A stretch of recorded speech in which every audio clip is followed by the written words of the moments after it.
अस्सलाम वालेकुम बच्चों, कैसे हैं आप? ठीक ठाक हैं? होपफुली आप खैर खैरियत से होंगे और अपना आपका भी ख्याल रख रहे होंगे, घर वालों का भी, और ख़ास तौर पे अपनी स्टडीज़ का। आज हम पोएम नंबर 12 पढ़ने जा रहे हैं और that is a translated poem. अब आगे चल के हम ये 3-4 पोएम्स पढ़ेंगे जो मुख्तलिफ लैंग्वेजेस से ट्रांसलेटेड पोएम्स हैं। उसमें से पहली हम पढ़ने जा रहे हैं एंड दैट इज़, मैं लिख भी देता हूँ,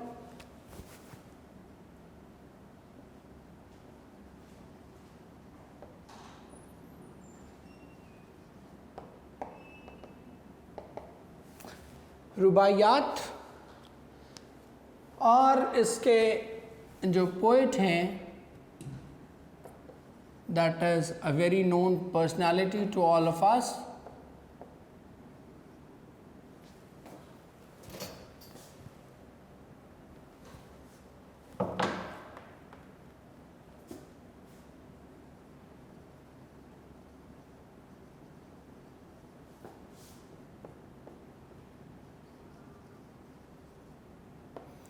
अल्लामा मोहम्मद इकबाल। उनकी ये पोएम है और पर्शियन पोएम है और पर्शियन से फिर इसको यहाँ हमने ट्रांसलेट किया हुआ है। कुछ थोड़ा सा आपको इसकी डिटेल्स शेयर कर लेता हूँ। सबसे पहले तो ये देख लें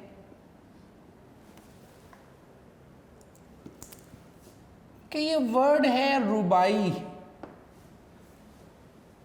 ये अरबी ज़ुबान का वर्ड है और इसका मीनिंग होता है चार। ठीक है, अरबा आपने पढ़ा हुआ है। ठीक है, अरबा क्या होता है? 4 साइड्स। आपने एक वर्ड भी पढ़ा होगा, हुदूद अरबा, मुताले पाकिस्तान में आपने अक्सर पढ़ा। हुदूद अरबा क्या है कि चारों साइड से उसकी हुदूद, उनको हम क्या कहते हैं? हुदूद अरबा। तो रुबाई का मतलब भी है, इसको हम कहते हैं 4। और ये बेसिकली जो फारसी शायरी है,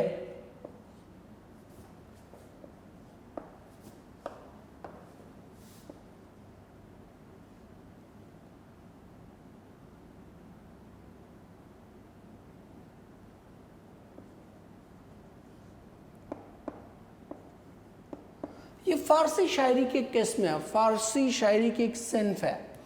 और इसकी जो खूबसूरत बात है वो क्या है कि ये 4 मिसरों पर मुश्तमिल होती है।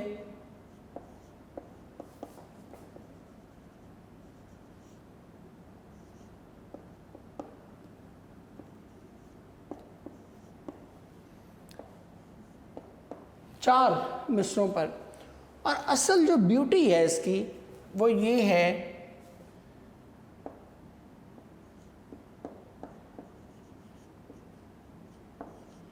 कि 4 मिसरों में मुकम्मल मौजू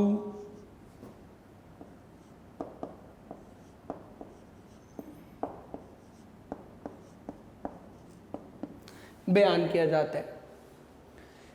ये सबसे बड़ी खूबसूरती है कि 4 मिसरों में, सिर्फ 4 लाइनों में क्या करते हैं, पूरा टॉपिक जिस मौजू पर वो रुबाई कही जा रही होती है वो पूरे का पूरा मौजू सिर्फ 4 मिसरों के अंदर अंदर शायर उसको समेट देता है।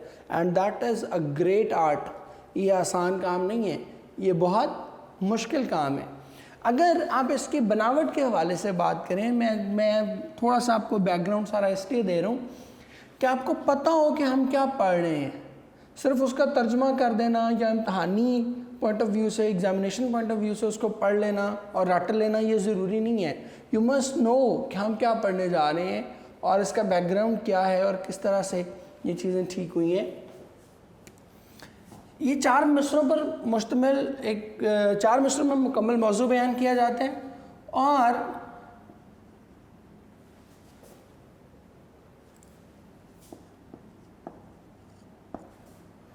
दूसरा और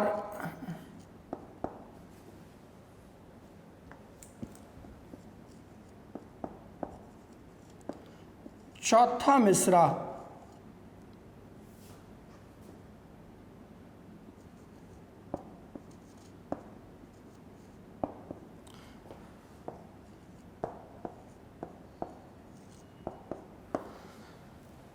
दूसरा और चौथा मिसरा जो है ये आपस में हम काफिया होते हैं। तीसरा भी हो सकता है, लेकिन दूसरा और चौथा मिसरा ये हमेशा हम काफिया होते हैं। सो इस तरह से हम इस रुबाई को डिफ़ाइन करते हैं। और रुबाई की जमा जो है मैं इधर लिख देता हूँ,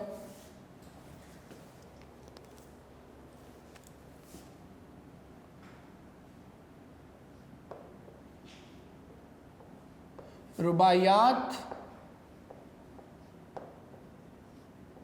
रुबाई की जमा है। जो पोएम का टाइटल है रुबायात, ये क्यों है कि 3 मुख्तलिफ रुबाइयाँ उनको मुंतखब किया गया है इस पोएम को फॉर्मुलेट करने के लिए। ये एक पोएम नहीं है, ये जहन में रख लें, ये एक नज़्म नहीं है, ये 3 मुख्तलिफ रुबाइयाँ हैं अल्लामा इकबाल रहमतुल्लाह अलैह की, और उनमें से 3 को मतलब सेपरेट है, अलग अलग है, और इकट्ठा किया गया है टू फॉर्मुलेट अ पोएम। एक नज़्म बनाने के लिए हमने इन तीनों को इकट्ठा किया। और रुबाई मैंने आपको बताया फ़ारसी में बड़ी पॉपुलर है। उमर ख़याम एक बड़े रुबाइयात उमर ख़याम बड़ी फेमस बुक है, कभी आपको ज़िंदगी में फ़ुर्सत मिले तो ट्रांसलेशन उसकी ज़रूर पढ़िएगा, बहुत कमाल किताब है। और ओरिजिनल फ़ारसी भी थोड़ी बहुत अगर आप उसको पढ़ते हैं तो हल्की फुल्की समझ आई जाती है, क्योंकि फ़ारसी उर्दू काफ़ी आपस में मिलते हैं। थोड़ा सा अगर आप उस पर गौर करें तो आपको समझ आने लग जाती है, पर उसकी उर्दू ट्रांसलेशन अवेलेबल है, बहुत पढ़ने वाली चीज़ है। अल्लामा इकबाल ने भी रुबाइयाँ बहुत लिखी और बड़ी उनकी फेमस हुई रुबाइयात उनकी बहुत ज़्यादा। उसमें से उन रुबाइयात में से 3 हमारे लिए मुंतखब की गई हैं, और जो सिलेक्शन है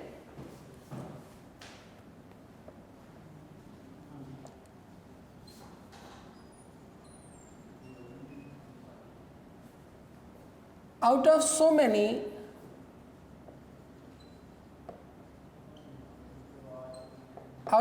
rubayat,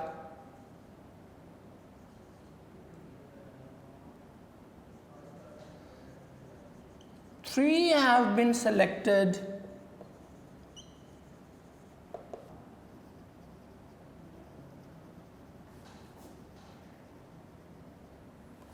आपके कोर्स के लिए। अल्लामा इकबाल की बेशुमार रुबाइयात में से 3 सेलेक्ट की गई हैं, और ये जो सिलेक्शन है ये बड़ी लाजवाब है। इस हवाले से ये मुझे सिलेक्शन बहुत पसंद है। थोड़ा आपको उसका ना सारा आई विश कि आप इसको समझें। सिलेक्शन इसलिए इम्पॉर्टेंट है क्योंकि मैंने अभी कहा आपसे कि रुबाई में क्या करते हैं, 4 मिसरों में ही सारा मौजू कंप्लीट कर दिया जाता है। तो अब यहाँ जो 3 रुबाइयाँ सेलेक्ट की हैं, ज़ाहिरी बात है वो 3 रुबाइयाँ नहीं होंगी बल्कि 3 मौज़ूआत होंगे, 3 टॉपिक्स होंगे। और वो जो 3 टॉपिक्स हैं, these 3 are the repeated concepts in Iqbal's poetry. ये जो 3 मौज़ूआत मुंतखब किए गए हैं, ये अल्लामा इकबाल रहमतुल्लाह अलैह की शायरी में बड़े ही रिपीटेड मौज़ूआत हैं। बार बार आपने इनका इजहार किया है और बार बार इनको अपनी शायरी में किसी न किसी हवाले से डिस्कस किया है। अब इसमें जो रुबाई 1 है,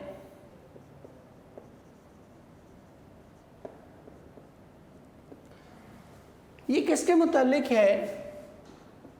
दैट इज अबाउट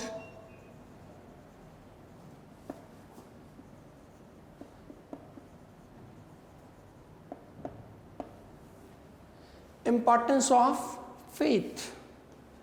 सबसे पहले उन्होंने तज़किरा किया है कि इंसानी ज़िंदगी में ईमान, अकीदा, यकीन, इसकी अहमियत क्या है। और बड़ा उन्होंने खुल के एक्सप्रेस किया, ये बार बार उनकी शायरी में आया। वो बड़ा फेमस, आपने मिसरा उनका सुना भी होगा कि जुदा हो दीन सियासत से तो रह जाती है चंगेज़ी, ठीक है। या मतलब वो एक बार बार इस चीज़ को रिपीट करते हैं अपनी शायरी में कि हमें एक टू ग्रो और टू बिकम पावरफुल, एक पावर बनने के लिए, दुनिया में एक बार फिर से ताकत बनने के लिए हमें क्या चाहिए? हमें यकीन की दौलत चाहिए, हमें फेथ चाहिए, क्योंकि अगर फेथ नहीं होगा तो फिर बात नहीं बनेगी। और इसी में ही आगे चलें, इसमें भी तो हल्का सा डिस्कस करते हैं, लेकिन अगले में वो फिर खुल के अपना दूसरा टॉपिक डिस्कस करते हैं, रुबाई 2।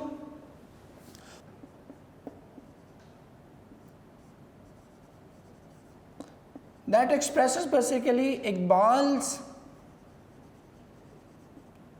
concept of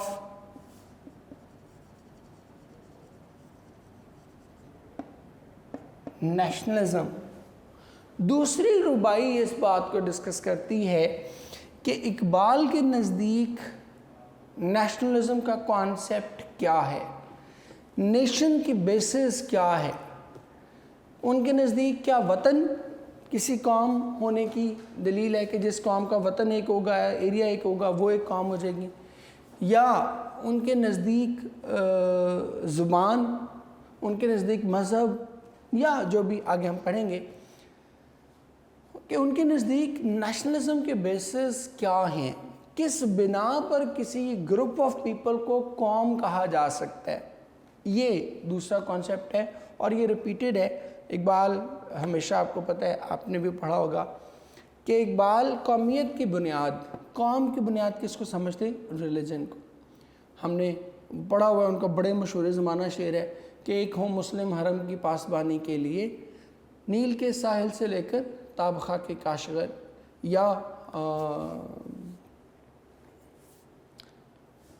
उनका वो चीनो अरब हमारा, पता नहीं हिंदुस्तान हमारा, मुस्लिम है हम जहाँ में, सारा जहाँ हमारा, ठीक है। तो वो शेर भी, तो वो कहते हैं कि जी हम एक्सपैंड करेंगे, हम मुसलमान जो हैं ये किसी एक खित्ते, किसी एक जगह पर हमारी कौमियत नहीं आबाद, हम क्या हैं, पूरे इंसानियत ही हमारी कौम है, या जहाँ जहाँ भी मुसलमान आबाद हैं वो सारे एक कौम है। और तीसरी रुबाई जो है उनकी, वो डिस्कस करती है, यहाँ पर वो कंपैरिजन ऑफ विद वेस्ट भी करते हैं, इसके साथ ही, बल्कि मैं लिख देता हूँ, इसके साथ ही उनका है जी, इसी में कंपैरिजन विद वेस्ट। और लास्ट रुबाई में वो क्या डिस्कस करते हैं,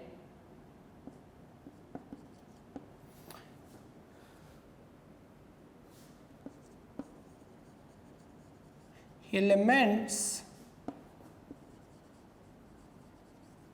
the current situation of मुस्लिम, कि मुसलमानों की जो करंट सिचुएशन थी, हालात थी, उसके बारे में भी अपना जो दुख है, गम है, वो इसमें शेयर करते हैं। और ये तीनों मौज़ूआत वो हैं जो कि इकबाल की शायरी में रिपीटेडली हमें मिलते हैं। इसके बारे में भी आपने पढ़ा हुआ है कि गंवा दी हमने जो असलाफ से मीरास पाई थी, सुरैया से ज़मीं पर आसमान ने हमको दे मारा, ठीक है। या जवाब शिकवा में, शिकवा जवाब शिकवा में हमें उसका बेशुमार इस एलिमेंट का इजहार मिलता है कि वो मुसलमानों की जो करंट सिचुएशन है, करंट जो हालत है, उसके बारे में बहुत ही अफसरदा हैं और उन्हें रियलाइज़ करवाते हैं कि भी तुम्हें अपनी हालत के बारे में सोचना चाहिए। तो ये तीन तरह के मौज़ूआत हैं आज हम अपने आप को इसी पे ही कॉन्फाइन रखते हैं। कल इंशाल्लाह आपको पोएम हम फिर ऑफिशियली स्टार्ट कर लेंगे, क्योंकि हमारे पास टाइम थोड़ा सा, आज हमने ग्रामर का काम भी साथ करना है, तो आज हम इसको यहीं पे रहने देते हैं, आज इंट्रो पे रहने देते हैं। कल इंशाल्लाह हम रुबाइयात का जो पहली रुबाई है वो इंशाल्लाह हम पढ़ेंगे। एक्सरसाइज नंबर 14 बेटे हम करने जा रहे हैं, आपका पेज नंबर 383 है जो आज हम डिस्कस करेंगे। एक्सरसाइज नंबर 14 को इधर मैं लिख भी लेता हूँ।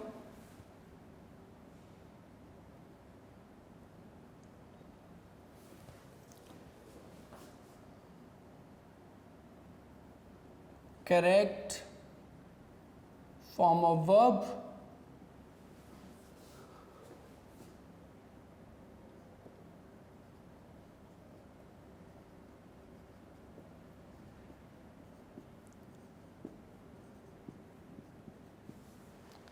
साथ हम कीवर्ड्स भी लिखते जाएंगे और बाकी अपना काम भी करते जाएंगे।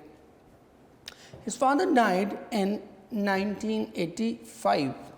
अब फर्स्ट वन में 1985 है हमारा कीवर्ड, बल्कि पहले मैं आपको उसके ऑप्शन लिखता देता हूँ, फिर कीवर्ड हम उसके लिखते जाएंगे। इधर इसको इरेज करके ना ऊपर लिख देता हूँ कीवर्ड यहाँ।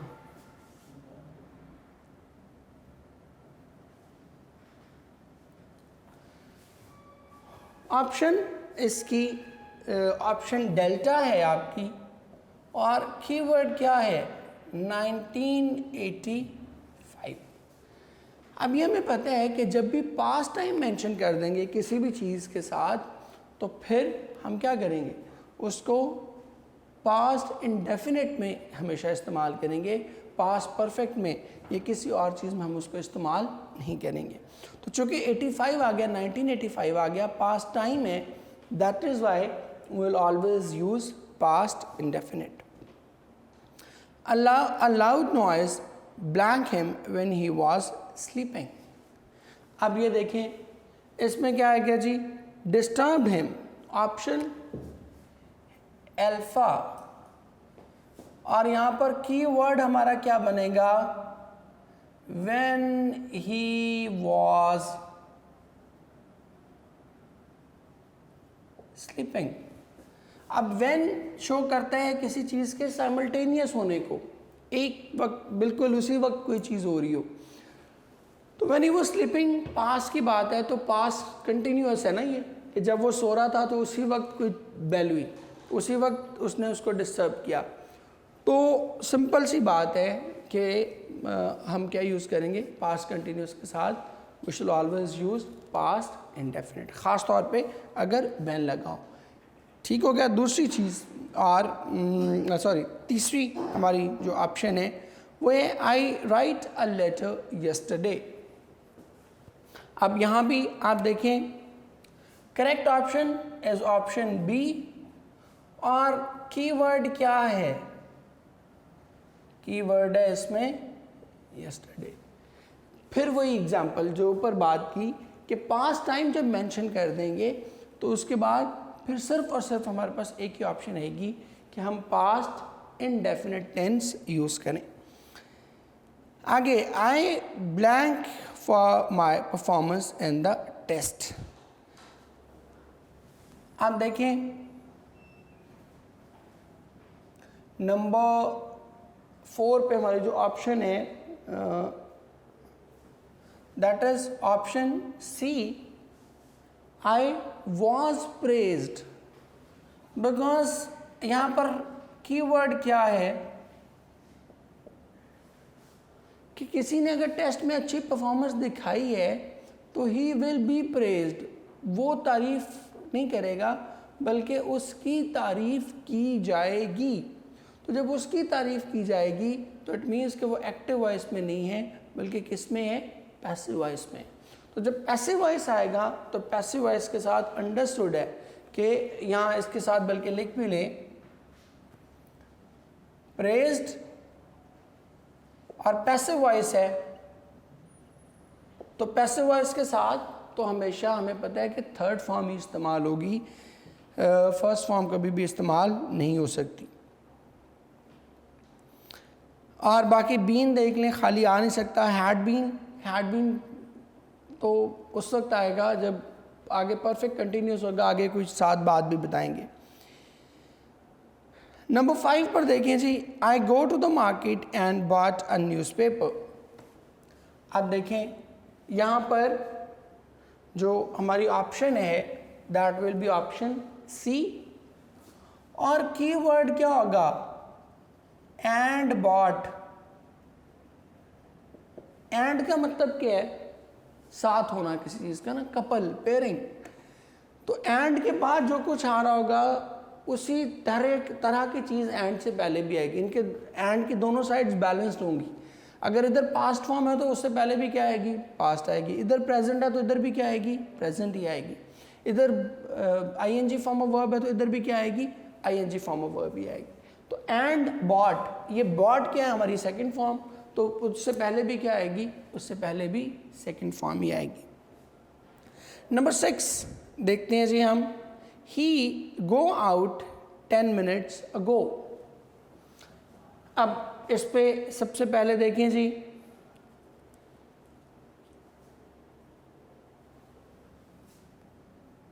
ऑप्शन इसमें आएगी ऑप्शन अल्फा, और कीवर्ड क्या आएगा, 10 minutes ago। अब इसमें एक और चीज़ भी आप जहन में रख लें, अभी से आगे चल के इंशाल्लाह जब आप सेकेंड ईयर के बाद यहाँ आएंगे एंट्री में, तो उस वक्त भी आपको ये चीज़ बताई जाएगी कि अगो हमेशा हम यूज़ करते हैं, ago is always use for past.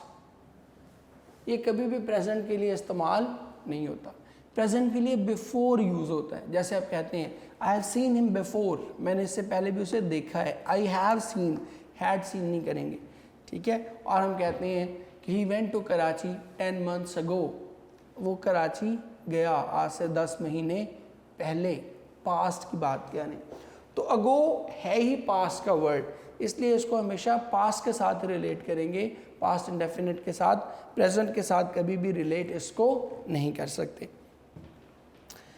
7th option बेटे हम देखते हैं, I not meet him until last June. अब यहाँ पर चार्ली ऑप्शन आएगी और last June that will be the keyword, कि मैं उस वक्त तक, लास्ट जून भी पास्ट है और उससे भी पहले की वो बात कर रहा है। जून क्या है, पास्ट है, and he is talking about past of the past, माजी के भी माजी की बात कर रहा है कि मैं पिछले जून तक उससे नहीं मिला था, मतलब मिलना जो था वो क्या था, उससे भी पहले की बात है। तो आई हैड नॉट आएगा इसमें। अच्छा जी, next, he will not reset until he blank this essay. He will not rest, sorry reset बोल दिया मैंने, he will not rest until he blank this essay. Number 8 पे अब इसमें जो हमारी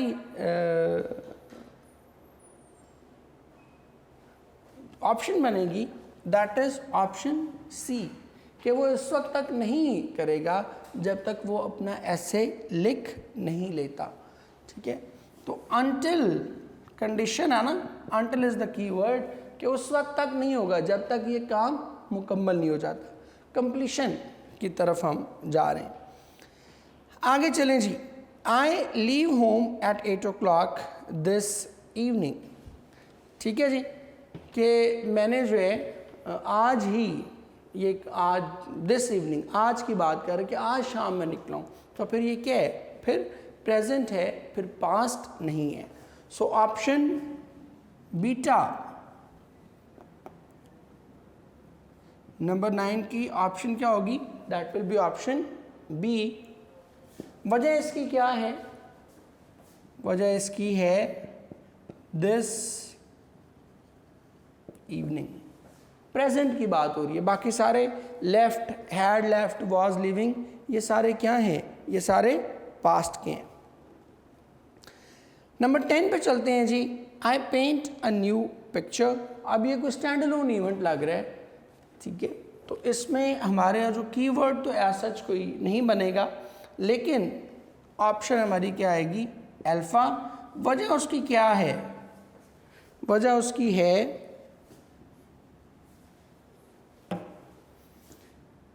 कि इसकी रीज़न इधर मैं नीचे लिख देता हूँ, looks like a stand alone event, कि कोई ऐसा वाक़या बज़ाहिर लग रहा है जो एक ही बार हुआ है, इसलिए हम इसके साथ पास्ट टेंस यूज़ करेंगे, प्रेजेंट कभी भी यूज़ नहीं करेंगे। अब आते हैं जी हम अपने पेयर ऑफ वर्ड्स पर। 216 लूज,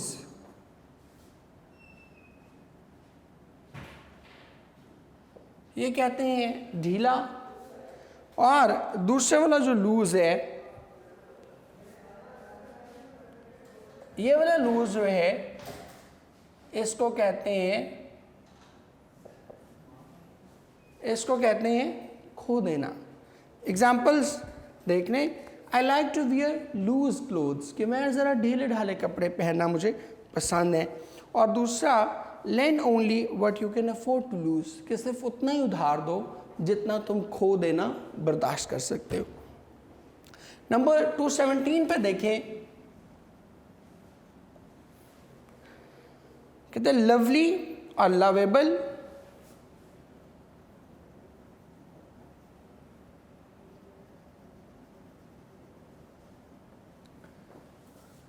लवली कहते हैं खूबसूरत, और लवेबल कहते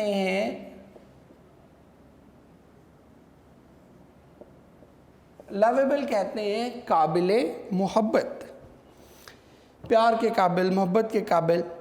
this is a very lovely scene, कहते हैं कि ये बड़ा ही खूबसूरत मंजर है। और lovable, Zareen has lovable qualities, कि ज़रीन के अंदर जो है ऐसी खूबियाँ हैं जो कि उसे काबिल मोहब्बत बनाती हैं। नेक्स्ट देखें 218 पर,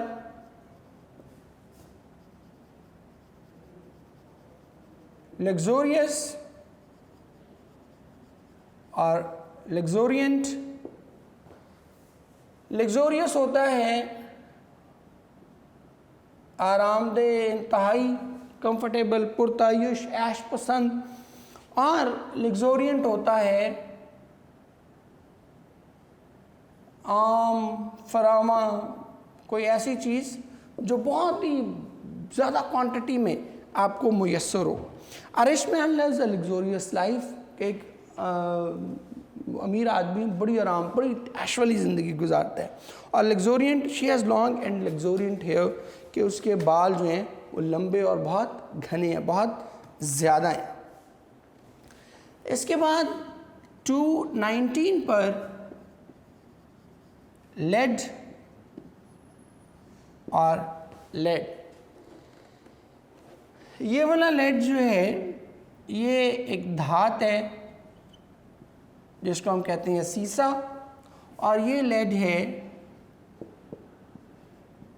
रहनुमाई की। दोनों को लेड ही पढ़ते हैं।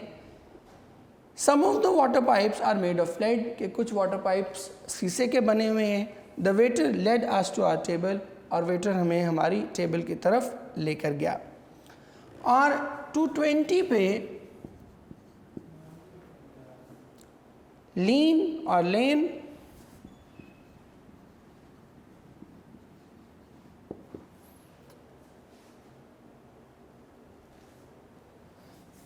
ये लीन होता है दुबला पतला,